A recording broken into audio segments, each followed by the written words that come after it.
오늘 남성교회 연합회 회원분들이 주로 장로님들 많으시고 또 여러분들이 오셨는데요. 여러분들이 아마도 노예, 영촌노예를 대표하는 분들이시기 때문에 이런 질문을 던져도 되겠다 싶습니다. 여러분들이 교회의 중추적인 역할을 하신 분들이잖아요. 영촌노예 중심에 서 있는 분들이고, 그렇다고 한다면 우리 현재 영촌노예 입장에 봤을 때 교회의 미래, 한국교회의 미래와 개교의 미래를 어떻게 보시나요? 밝다고 보신가요? 어둡다고 보신가요? 밝다. 장로님, 어떤 측면을 밝습니까? 희망이? 네, 좋은 말씀이시죠. 또 다른 분 의견 있으시나요? 예. 우리 장로님이 저기 밝다고 보시니까 제가 할 말이 잃어버렸습니다.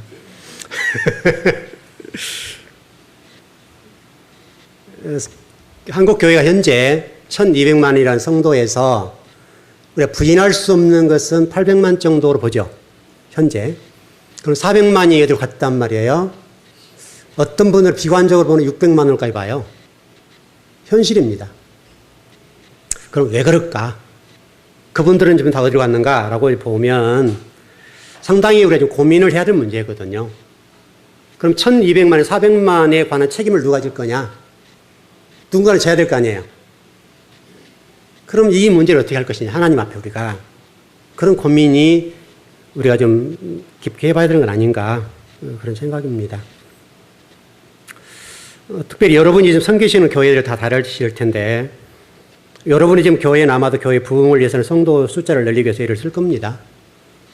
그렇다 본다면 그 성도들의 숫자가 성장하고 부흥하는 이 부분이 앞으로 어떻게 될 건가?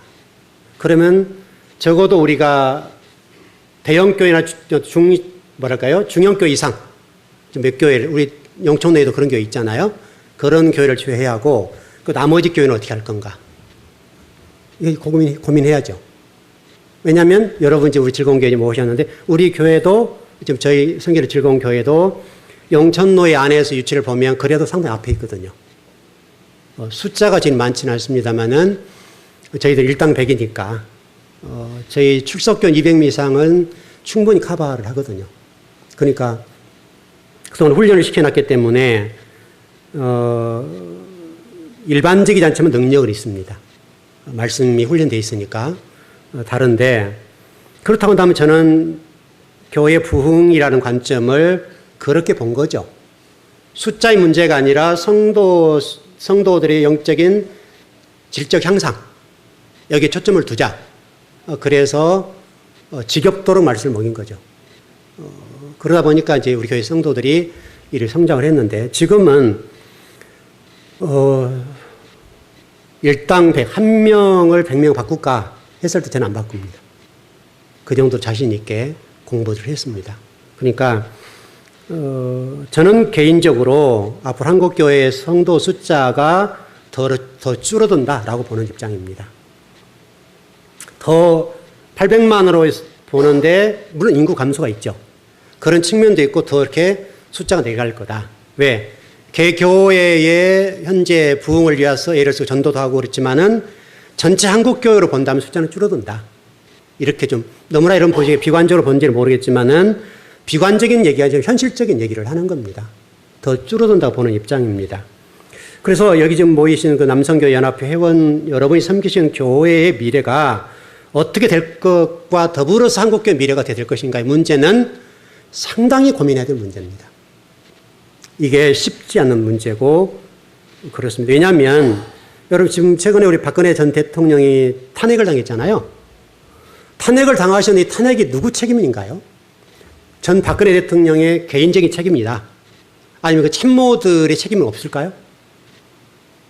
여러분 어떻게 보시나요? 물론 박근혜 전 대통령이 잘못했죠. 그러나 그것을 보좌하는 참모인 비서실장과 더불어서 보좌하시는 그분들, 비서진들, 수석들, 장관들이 정말 박근혜 전 대통령을 잘 보좌하고 쓴소리를 하고 아닌 건 아니라고 얘기를 해줬다 한다면 그렇게까지 되지 않았을까를 보는 거예요. 저는 여러분이 그 자리에 있다고 봅니다. 모르겠습니다. 여러분들이 어떻게 생각하시는지 모르겠는데 언젠가는 우리 교회들도 하나님 앞에 섰을 때에 여러분의 직분 또 저는 목사로서의 직분에 관해서 물으실 때에 너는 잘했다 못했다에 관해서 물어보시지 않겠냐고요.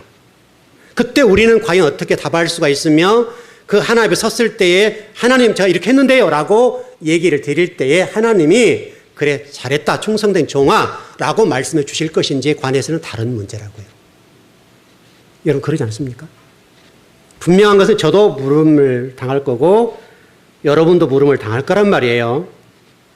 그러면 그때 우리는 하나님 앞에 그래 잘했지 라고 나는 얘기를 드려야 되겠는데 문제는 만약 하나님이 너는 아니다라고 하신다면 어떻게 하겠냐고요.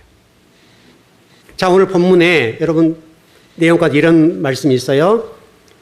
미디안 제사장이라고 하는 이두로가 모세를 향해서 이렇게 얘기합니다. 이제 내 말을 들으라. 이렇게 얘기한단 말이죠. 그럼 여러분 잘 생각해 보세요. 미디안 제사장, 성경은 분명하게 미디안 제사장 이두로라고 얘기했다고요. 그리고 성경이 뭐라고 됐는가 하면 하나님이 이렇게 나온단 말이죠. 그럼 여기에 나오는 이 이두로라는 사람이 도대체 누구냐? 이두로라는 사람이 얘기하는 그 이제 내 말을 들으라 했을 때 이 말이 누구냐, 누구 말이냐 이거예요. 여러분 생각해 보셔야 돼요. 이두로가 말하는 이제 내 말을 들으라 이 말은 여러분 하나님 말씀일까요? 미디안 제사장으로서 말을 하는 것이냐 이 말이죠. 여러분들 잘 보시면 하나님이라는 단어 나왔기 때문에 여러분 헷갈리실 텐데 이 하나님이란 엘로힘이라는 단어잖아요. 미디안 제사장인 이두로가 엘로힘 하나님이 이렇게 말씀하신다 했기 때문에 우리가 혼돈이 오는데 여러분 미디안 제사장이라고 하는 것은 이방신을 섬기는 사람들입니다. 그렇게 본다고 한다면 내 말을 들으라는 말은 하나님 말을 들으라는 말이 아니라 미디안이 섬겼던 신을 통해서 얘기한 것을 우리가 놓쳐버리면 안 돼요. 이건 하나님 말씀이 아니라고요. 분명한 것은 성경이 미디안 제사장이라고 얘기한 것을 주목하셔야 돼요. 미디안 제사장은 여호와 하나님, 엘로힘 하나님, 유일신 하나님과는 전혀 다른 문제예요. 여러분 한번 천천히 성경을 읽어보시라고요. 물론 우리 개역 개정판 성경으로는 잘 안 나와요. 그러나 히브리 원문에서는 이 부분에 관해 전혀 다른 얘기를 한단 말이죠. 여러분 미디안이 누군지 아시죠? 미디안은 아브람과 그도라 후처죠. 후처를 통해서 낳았던 아들이에요. 성경에 넷째 아들로 되어 있단 말이죠. 서자예요, 서자.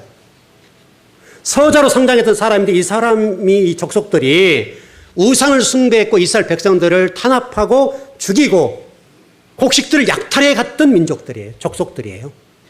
철저히 이스라엘 망하는데 쓰임받은 족속이 미디안 족속이에요. 성경은 이 족속에 대해서 아말렉 족속과 똑같이 취급을 한단 말이죠. 그리고 심판의 대상으로 심판을 하세요. 여러분 그 창세기 25장의 내용을 보면 이 미디안 족속에 대해서 어떻게 구분을 짓는가 하면 이스라엘 족속과 구별은 하지만 그러나 그들과 동급으로 여긴단 말이죠. 여러분 심각하게 우리가 좀 생각해 봐야 돼요. 철저히 이스라엘 백성들하고 우상을 숭배할 수 있도록 부추기는 족속이에요. 이 미디안 족속이에요. 그 제사장이에요. 그렇다면 우리가 지금 상식적으로 그 미디안 제사장이 대언한 말이 하나님 말씀을 대언해 주겠냐 이거예요. 그가 신앙했던 그 신앙, 이방신을 섬겼던 그 자기들의 하나님, 자기들이 섬겼던 그 신이 그들의 주인이잖아요. 그 주인의 말을 전했을 것 아니냐 이거예요. 여러분 이해되시죠?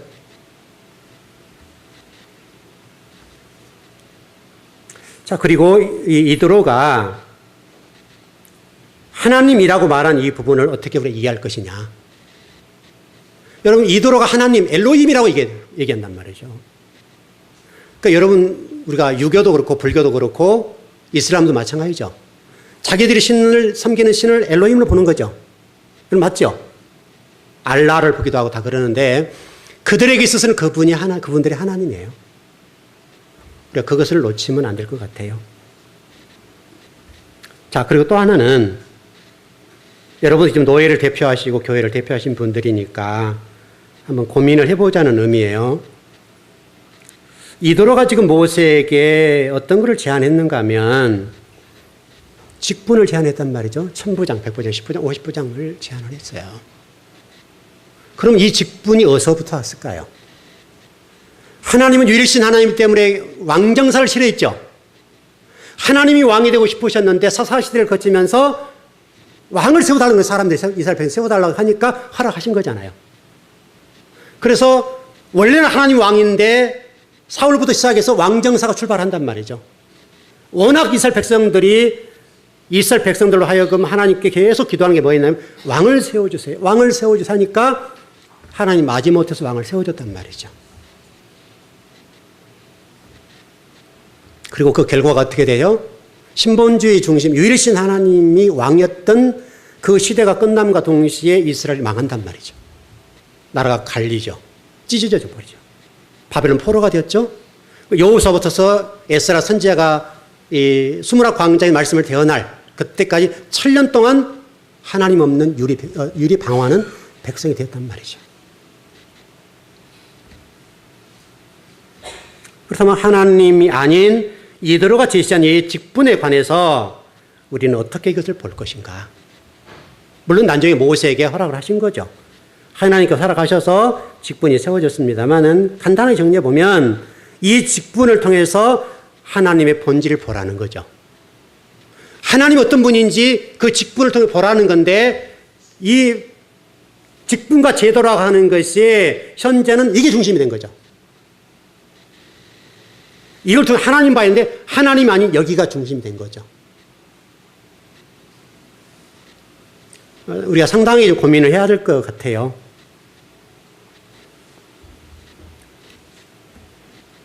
우리가 그동안 신앙생활을 하면서 하나님의 말씀을 이해하고 깨닫고 또 알고 있는 것들이 어떤 측면에서는 하나님 아닌 말씀으로 이해할 수도 있다. 여러분 그러지 않을까요?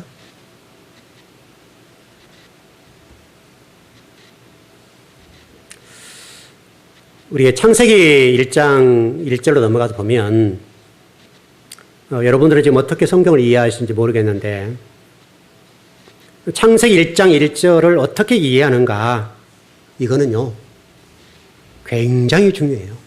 왜냐하면 여러분 건물을 지으면 설계도가 있죠. 창세기 1장 1절은 성경 전체에 대한 설계도거든요. 청사진이란 말이죠. 그 창세기 1장, 2장, 3장이 성경 전체를 다루고 있는 거예요. 그럼 창세기 1장, 2장, 3장, 특별히 창세기 1장 1절을 어떻게 이해하는가 따라서 우리가 신앙관이 완전히 달라지거든요. 제가 지금 우리 성도들 가르치는데 창세기 1장 1절에 3절까지 공부하는데 지금 24강, 24번을 설교를 했어요. 지금도 한참 해야 되거든요. 그러면 이게 장난이 아닌 거죠. 이 시간에도 다 설명할 수가 없으니까 간단하게 정리를 해보면 여러분과 제가 이 설계도를 어떻게 이해할 것이냐 하나님이 우리에게 저와 여러분들에게 어떻게 하나님을 섬기고 어떻게 신앙할 것인지에 관해서 말씀에 놓으셨단 말이에요. 하나님이 하나님 창사진을 창세기 1장 1절에 설명해 놨는데 그 하나님이 설명해 놓은 것들을 우리가 어떻게 이해하느냐에 따라서 한국교회를 바라보는 것과 내가 신앙이 완전히 달라져요. 만약에 잘못 이해하면 성경이 전체가 틀어져 버리는 거죠. 왜? 청사진이니까. 설계도를 잘못 보고 건물을 지으면 틀려지잖아요. 달라져 버리잖아요. 잘못 지잖아요. 그래서 점을 찍어서 여기다가 건물을 올려야 되면 엉뚱한 데 지을 수 있단 말이죠. 그러니까 굉장히 중요한 거죠. 혹시 우리 장로님들이나 또 남성교연합 회원분들 가운데 창세기 1장부터서 요한계시록까지를 쭉 볼 때에 역사적인 순서 배열로 보시는 분들이 있을지 모르겠어요. 거의가 그러지 않겠나 보는데 만약에 창세기부터 시작으로 보고 요한계시록을 정말로 본다고 한다면 성경이 여러분 어떻게 될까요? 굉장히 달라지죠.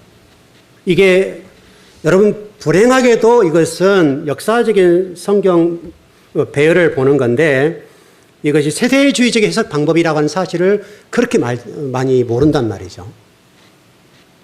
이렇게 이해를 좀 생각해 볼까요?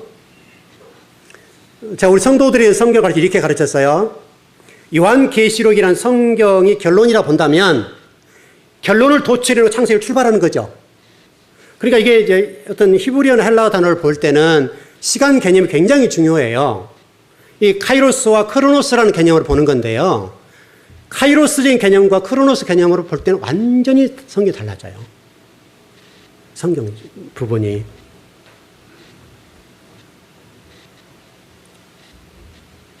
여러분, 태초에라는 이 단어를 역사적인 6,000년 전의 내용으로 본다면 그 태초가 나와 무슨 상관이 있을까요? 6,000년 전에 있었던, 예를 들어서 역사적으로 창세기 1장 1절에 태초라고 하는 그 단어를 역사적인 배열로 본다면 6,000년 전 얘기란 말이죠. 그럼 나와는 무슨 상관이 있죠? 아무 상관이 없죠. 역사적인 사건이죠.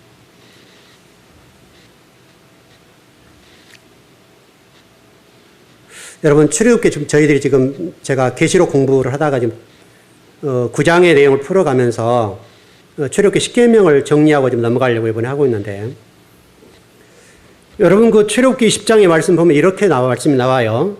나는 너를 애굽 땅 종되었던 집으로부터 나오게 한 여호와다. 오늘도 지금 주일날 제가 집이란 단어를 풀었습니다. 집. 그리고 지난 주일날은 종이라는 개념으로 말씀 풀었는데, 놀랍게도 이 단어들이 얼마나 우리가 신앙생활의 중요성을 설명하고 창세기 1장 1절을 다시금 신해산 밑에서 설명해 주는 거거든요. 근데 종이라는 단어가 히브리어 원문은 에베드라는 단어거든요. 이 에베드라는 단어가 종이에요, 종. 종인데 이 에베드라는 단어의 어근이 뭐냐면 아바드예요.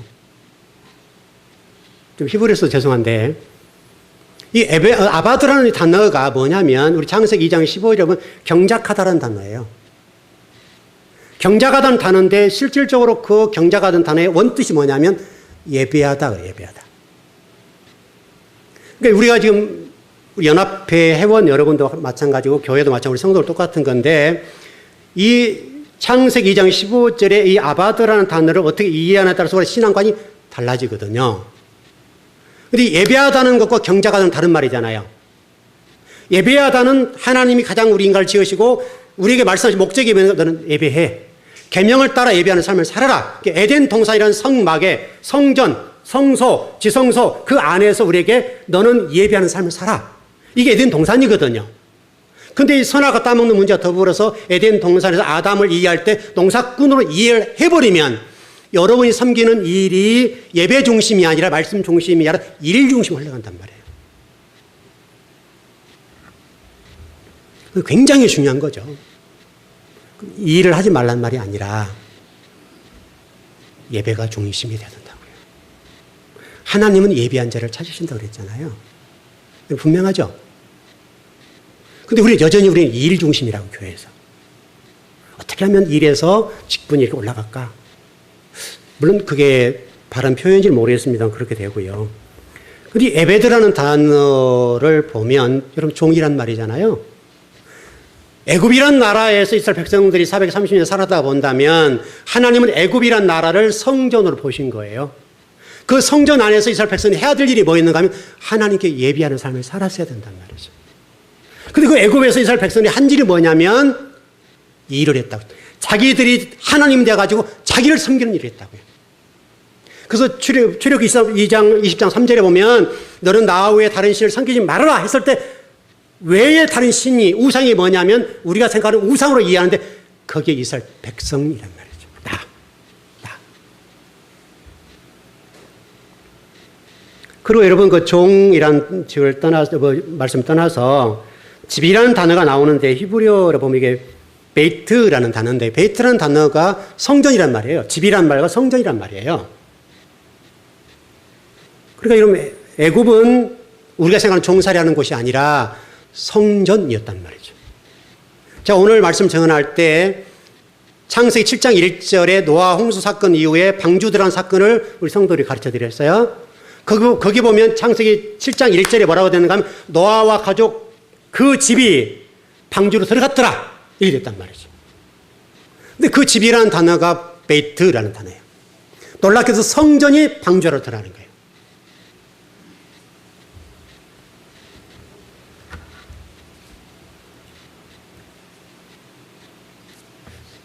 결국은 창세기를 잘 풀어야 되겠는데 창세기 1장 태초에라는 단어를 어떻게 보느냐 문제예요. 시간의 시작, 역사의 시작으로 볼 것이냐 아니면 다르게 볼 것이냐 현재를 볼 것이냐 이런 문제가 발생하죠. 물론 전통적인 해석 방법에서는 역사적인 배열 순서로 보죠. 놀랍게도 거기에는 복음이 들어있고 청산이 들었다고 말씀을 드렸는데 이 태초이라는 단어가 베레시트라는 단어인데요. 어근이 레시트라는 단어를 따라 노시라는 단어가 되는데 그게 어근 뿌리말이에요. 뿌리말이 뭐냐면 머리라는 말, 머리. 다시 설명하면 태초에 하나님 뭐 하셨는가 하면 하나님 백성들에게 또 사람들에게 아담들에게 머리를 개조시켰다 그 말이에요. 누구로? 그리스도의 머리를 바꿔주었다. 혼돈과 공허가 흑암 상태에 있었으니까. 그래서 창세기 1장 2절에 혼돈과 공허가 흑암 상태일 때 하나님 빛을 비춰줬다 그렇게 돼 있잖아요. 그 빛이 뭐예요?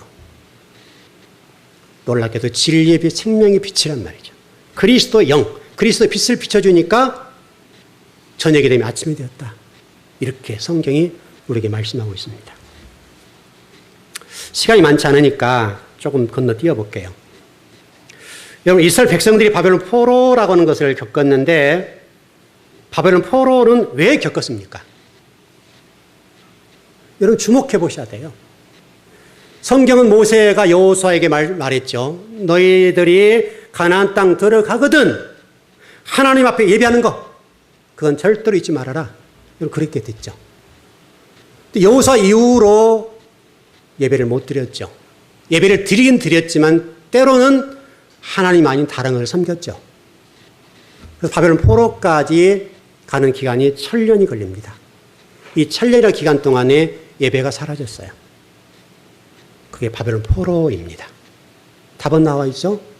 그럼 한국교회가 망하는 지름길은 말씀 빼버리면 망한다. 간단하죠? 말씀이 들어가면 산다. 그렇죠? 여러분, 우리 즐거운 교회를 보시다시피, 지금 오해 많이 가시고 이렇게 앉아 계시는데, 우리 교회는 전도 거의 하지 않고, 말씀이 더 세니까, 버티기 힘들다고 그랬죠. 그런데 교회가 이렇게 가는 것은 이 시대에도 하나님이 필요한 사람들을 말씀을 먹이신다는 것은 분명합니다. 여러분, 개척이 쉽지 않죠? 100개 교회를 개척하면 1개, 2개 살아남는다는 것이 현실이잖아요. 왜냐하면 일단 부교역자들이나 개척하신 분들이 준비가 되어 있지 않고, 왜? 개교회에서 부교역자들이 일할 때에 일꾼이고 머슴이니까 성경을 읽을 만한 시간이 없잖아요. 안타깝게도. 우리 목사님 계시는데 우리 목사님 지금 오신 지 2년 다 됐습니다. 저는 잘한 일은 모르겠지만 일인지는 모르겠지만은 우리 성도들이 다 아는 사실이지만은 우리 부목사님 우리 교회 섬기실 때 이 일을 시키지 않습니다. 아무 일도 안 시킵니다. 와서 성경 읽고 공부해라. 왜? 다음 세대를 준비해야 되니까요. 그러니까 제가 우리 남성교연합 회원분들에게 정말 부탁드리는 게 뭐냐면 부교역자들이나 담임 목사님들이 성장이라고 하는 것에 매이지 않았으면 좋겠습니다. 여러분들이 그 역할을 해주셔야 된다고요.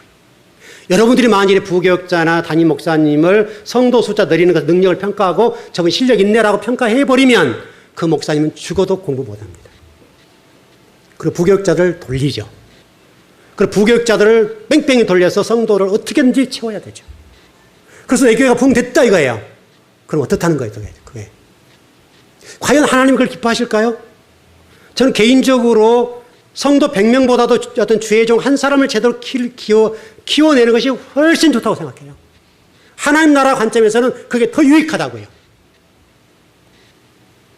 근데 우리는 내 교회, 내가 섬기는 교회 숫자를 늘려서 너희에서 내가 몇 번째인가 이거를 우리는 생각한다 이 말이죠. 아니면 또 죄송한데 우리 장로님들 또 참, 빈 목사 참 저 양반 뭘도 아무것도 모르면서 벨도 다 한다, 벨소리 다 한다 할지 모르는데. 만일에 우리가 노예 안에서 우리 교회 사이즈가 그리고 성도 수에 대해서 노예 몇 번째 서열이야 뛰어넘어야 돼. 이런 관점으로 교회를 섬기고 있다면 부교육자는 죽어나는 거죠. 왜냐하면 담임 목사님 의해서 1분 1초도 아까울 정도로 교회 와서 휴거라고 일을 시키는 거죠. 전도해라. 그래서 성도 숫자를 늘리는 쪽으로 일을 하니까 부교육자를 죽어나는 겁니다. 성경 한 구절 못 읽는 거예요. 그리고 그분을 개척해주면 살아남아요? 100교회 1개, 2개 교회가 살아남는다 본다면 절대로 못 살아남아요. 왜? 준비가 안 됐는데요. 어떻게 성경 말씀을 가지고 어떻게 이 시대에 개척해서 능력 있어 살기 힘든데 어떻게 살아남겠어요? 그럼 망하라는 뜻이거든요.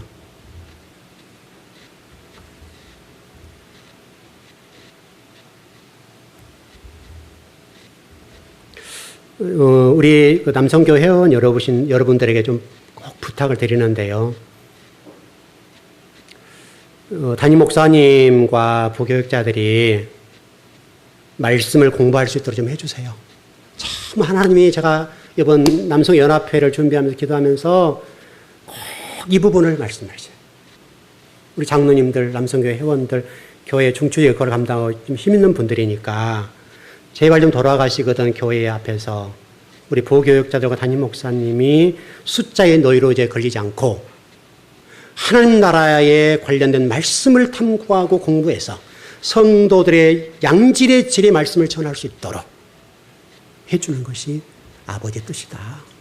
왜? 여러분 성경 창세기 요한계시록 읽어보십시오.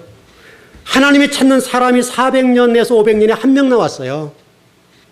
여러분 성경이 창세기 요한계시록 하나님의 일꾼이 많을 것처럼 보이지만 실질적으로 창세기 요한계시록과 연구해 보면요 400년에서 500년 한 명밖에 안 나와요. 애통함이 있다면 여기 하나님만 애통함. 그렇다면 우리 교회 안에서 주의 종들을 말씀을 공부시키고 훈련을 시켜서 좋은 인재로 키워낸다면 그것은 엄청나게 큰 일이란 말이죠. 보통 일이 아니란 말이죠. 제발 여러분이 섬기시는 교회만 교회가 부흥된다. 여러분 그 교회 하나님 나라일까요? 여러분이 지금 우리 교회에 오신 것은 하나님 나라이기 때문에 오신 거잖아요. 그렇죠? 같은 영천노예 안에 같은 교회죠. 네 교회 내 교회가 아니라 네 교회다 내 교회다 이것은 아니잖아요. 하나님의 나라잖아요. 하나님의 교회고 하나님의 공동체성이잖아요. 그렇게 본다고 한다면 내 교회만 부흥될 이유가 없잖아요. 다른 교회가 부흥되도록 해야 되잖아요. 집사님 우리 교회로 와. 다른 교회 다니는 성도를 끌어당겨서 내 교회 성도로 삼으면 이게 하나님 뜻이냐 이거예요. 어떠세요 여러분? 제가 굉장히 약하게 좀 하는 거예요 여러분. 굉장히 신랄하게 비판할 때 많은데 하나님은 전체 교회를 보세요. 즐거운 교회도 하나님 교회고 여기 가까운 본동제일교회도 하나님 교회고 신성교회도 하나님 교회고 하나님의 나라란 말이죠. 하나님 모두 하나죠. 우리는 볼 때 신성교회, 즐거운교회, 여기 본동제일교회 나눠졌죠. 개교회죠. 하나님은 한 분이시기 때문에 그 교회나 그 교회나 그 교회나 다 합쳐서 하나죠. 과연 그 안에 하나님의 사람이 몇 명 있는지 거기에 관심 있는 거죠.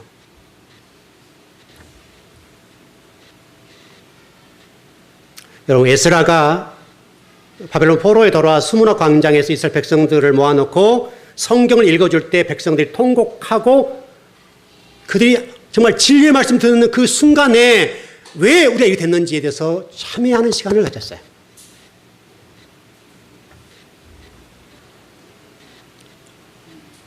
하나만 좀 정리해보고 마칠게요.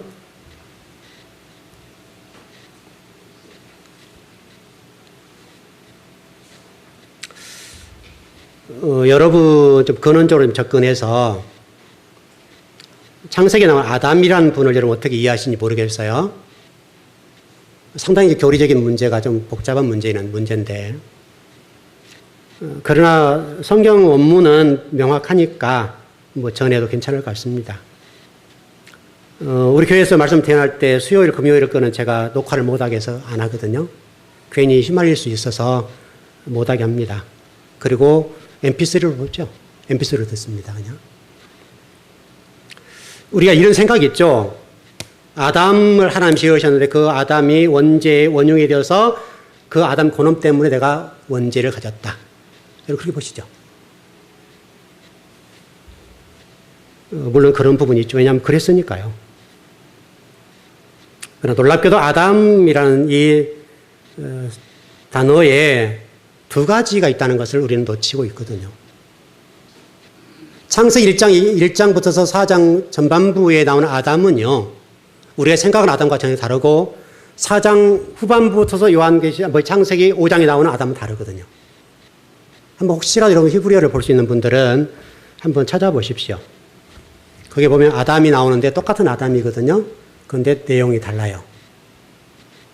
스트롱 코드라는 얘기를 처음 들으신지 모르겠는데 스트롱이라는 학자가 히브리어에다가 숫자를 찍어놨어요.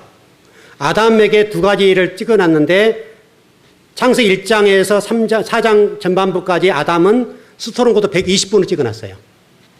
그리고 4장 어떤 후반부부터 창세기 5장의 스트롱 코드는 121번이에요. 뜻이 완전히 달라요. 1장에서 4장 전반부에 나오는 아담은 인류라고 됐다는 뜻이. 인류. 다시 설명하면 에덴 동산에서 선악을 따먹은 사람이 그놈이 아니라 누구라는 거예요? 우리라고요. 원죄 원흉이 그 아담에게 있는 것이 아니라 우리가 선악을 따먹은. 그리고 5장은요, 놀랍게 하나님이 처음 창조했던 지으신 그 아담인데 하늘 족보의 아담 셋으로도 쭉 나온단 말이죠. 여러분들이 그렇게 얘기하겠죠. 목사님, 그 아담이 가죽 옷을 지어서 입었잖아요. 그렇죠. 그 인류에도 그 아담이 포함되니까요. 그것도 쉽지 않을 텐데 여러분 그냥 인터넷 쳐보십시오. 인터넷 쳐봐도 나오는 걸 거예요. 아담이라는 단어를 스트롱 코드로 120번과 121번을 쳐보세요. 그러면 여러분의 생각과는 전혀 다르게 나올 거예요. 이게 하나님의 말씀이에요. 여러분과 제가 그 선악과를 따먹었단 말이죠. 별로 안 놀라시네요.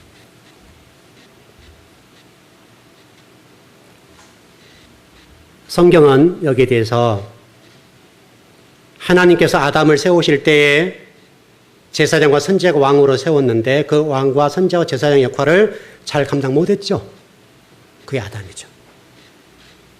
그러나 그 아담은 하늘 족보에 속한단 말이죠. 이게 이제 상당히 우리가 좀 성경을 해석하고 구원론과 관련돼서 예민한 문제는 분명합니다. 그러나 성경은 원문에서는 명확하게 그걸 구분해 놓았습니다. 혹시라도 여러분 히브리어를 보는 분들 계시거든 한번 찾아보세요. 전혀 다를 겁니다. 좀 정리를 해보겠습니다. 창세기 1장 1절에서는 우리에게 무엇을 요구하시는가? 저와 여러분이라는 사람들을 통해서 하나님은 성전을 지으실 것을 말씀합니다. 성전. 그래서 고린도전서에 보면 사도 바울을 통해서 성전된 나를 설명하죠. 예수 그리스도께서 오셔서 사역하시는 동안에 옛 성전이 예루살렘 성전을 허물을 것이다라고 말씀하셨죠. 그리고 실질적으로 70년에 허물어졌죠. 하나님은 옛 성전을 허물어버리고 새 성전을 지을 것을 말씀하시는데 그 새 성전이 누구냐면 나죠. 맞죠? 여러분들이 건물이라고 하는 교회, 성전이 중요한데 만일에 그게 목적이라고 한다면 성경을 잘못 이해한 거죠. 하나님은 여러분 한 사람이 성전 되기를 원하세요. 우리가 성전이 되어서 하나님 나라가 되어야 된다고요. 내가 성전이 되어서 하나님 나라가 되어 하나님의 뜻을 이루어야죠.